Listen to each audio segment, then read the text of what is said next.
Alright, so today I'm going to be installing a 3-inch exhaust on my 2006 Honda Civic Si. It's a full 3-inch from Amazon. It was $100, so I honestly don't know what to expect. Had pretty good reviews, but I'm going to bolt it on, see how it sounds, see how fitment is. It came with all the needed hardware, gaskets, everything I could possibly need, so far the kit seems really good.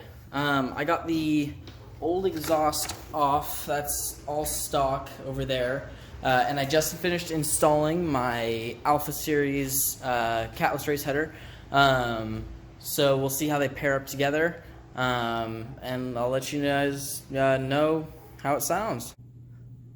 Alright, so I got both the exhausts lined up here, and I have to say the quality actually looks really good on the 3-inch exhaust from Amazon.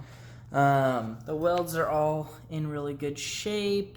I mean, I've definitely seen better. There's a little bit of bending going on here, but I think that's just from shipping.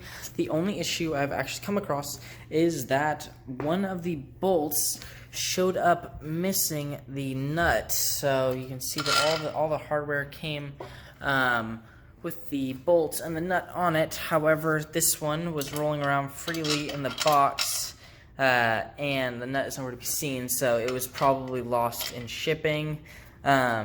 I'll have to make a quick run to Home Depot and bring the bolt with me, grab the correct nut for it, and then I'll be able to install it on the vehicle.